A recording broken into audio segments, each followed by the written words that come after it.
ఆ విఘ్నేశ్వరుని పత్రితో ఎందుకు పూజించుకుంటాం? ఉండ్రాలు, కుడుములు ఎందుకు నైవేద్యంగా పెడతాం? ఆ విఘ్నేశ్వరుని నీటిలో ఎందుకు నిమజ్జనం చేస్తాం? హాయ్ ఫ్రెండ్స్, వెల్కమ్ టు మనకింట ఫ్యాట్లాండ్స్. మనం ఎంతో పవిత్రంగా జరుపుకునే పండుగ వినాయక చవితి. కానీ ఈ పూజ, ఆచారాలు, నైవేద్యం వెనుక మన ఋషులు దాచిపెట్టిన గొప్ప సైన్స్ ఉంది. కేవలం భక్తితోనే కాకుండా ఆ శాస్త్రాన్ని కూడా అర్థం చేసుకుంటేనే ఈ పండుగ పూర్తవుతుంది. ఈరోజు వీడియోలో మనం నిమజ్జనం, పత్రి పూజ మరియు నైవేద్యం వెనుకున్న health, environment and nutritional science ఏంటో తెలుసుకుందాం. Let's go. వినాయక చవితి అనగానే మనకు గుర్తొచ్చేది పత్రితో ఆ విఘ్నేశ్వరుని పూజించడం. కానీ ఆ పత్రి పూజ వెనుక గొప్ప శాస్త్రం దాగి ఉంది. మన ఋషులు మనకిచ్చిన 21 ఔషధ మూలికలే ఈ రోజు పూజలో మనం 21 పత్రులుగా సమర్పిస్తున్నాం. ఇవి కేవలం ఆకులు కాదు, ఆయుర్వేదంలో వాడి ఒక గొప్ప శక్తివంతమైన ఔషధాలు. సాధారణంగా ఈ పండుగ వాతావరణం మారే సంధికాలంలో వస్తుంది.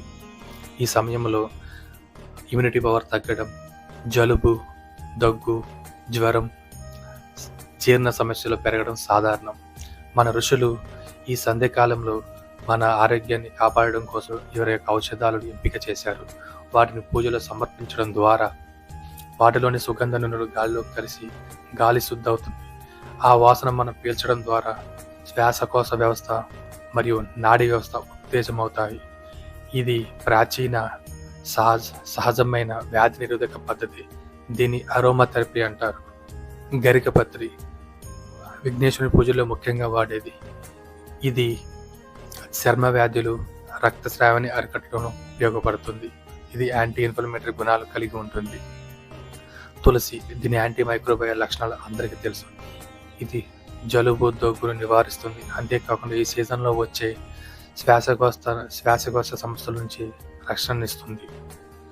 మారేడు బెల్లం, ఇది సాధారణంగా జీర్ణ వ్యవస్థకు జీర్ణ సమస్యలకు ఉపయోగపడుతుంది.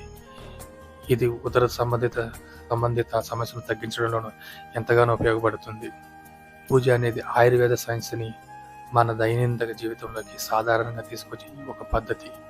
ఈ ఆకులన్నీ పూజలో సమర్పించడం ద్వారా వాటిలోని సుగంధ నూనెలు గాలిలో కలిసి మన ఇంటి వాతావరణాన్ని శుద్ధి చేస్తాయి. మనం ఆ గాలిని పీల్చడం ద్వారా మన ఇమ్యూనిటీ పవర్ పెరుగుతుంది. ఆ విఘ్నేశ్వరుడికి ఇష్టమైన నైవేద్యం కుడుములు, ఉండ్రాలు.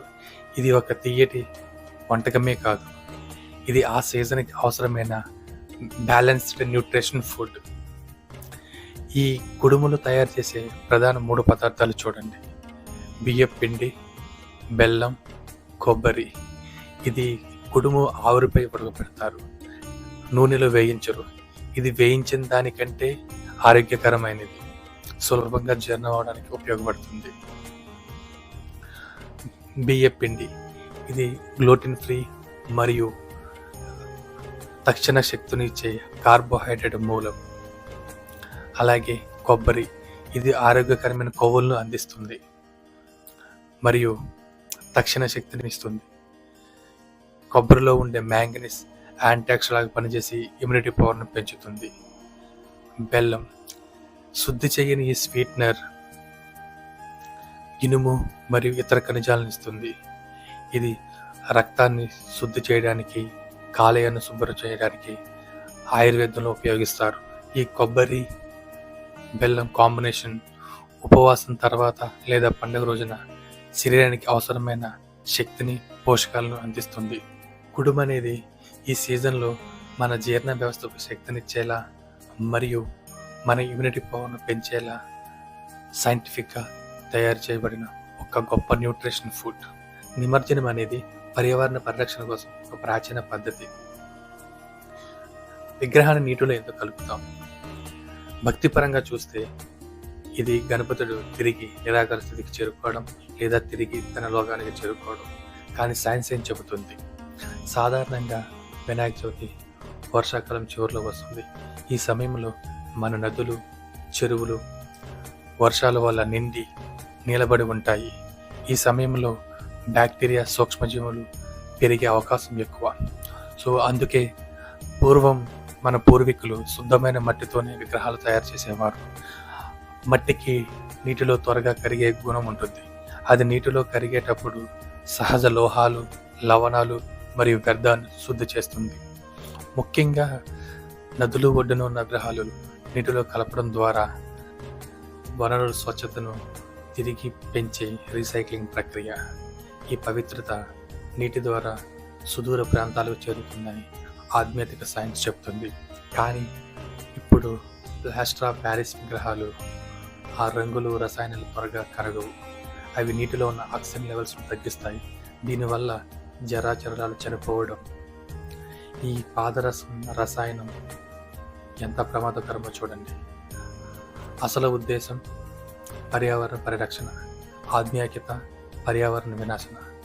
కేవలం మట్టితో చేయబడిన విగ్రహాన్ని పూజించడం ద్వారానే మనం మన ప్రాచీన పర్యావరణ పద్ధతిని గౌరవించినట్లు అవుతుంది. చూశారు కదా ఫ్రెండ్స్, వినాయక చవితి అంటే కేవలం ఒక పండుగ కాదు.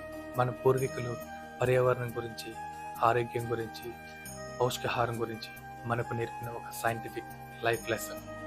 ప్రతి ఆచారం వెనుక ఒక సైన్స్ ఉంటుంది. అది అర్థం చేసుకున్నప్పుడే మన ఆ సంస్కృతిని, ధర్మాన్ని మరింత లోతుగా గౌరవించి అర్థం చేసుకోగలం. మరిన్ని వాస్తవాలను, సైన్స్ ఫ్యాక్ట్ను, మిత్తులు డీకోడ్ చేయడానికి ఇప్పుడే మన ఛానల్ని సబ్స్క్రైబ్ చేసుకోండి. పక్కనున్న బెల్ ఐకాన్ను క్లిక్ చేసి నోటిఫికేషన్స్ ఆన్ చేసుకోండి. మరియు వీడియోని లైక్ చేసి మీ ఫ్యామిలీ, ఫ్రెండ్స్కి షేర్ చేయండి. మరొక ఇంట్రెస్టింగ్ వీడియోతో కలుద్దాం. జై గణేష.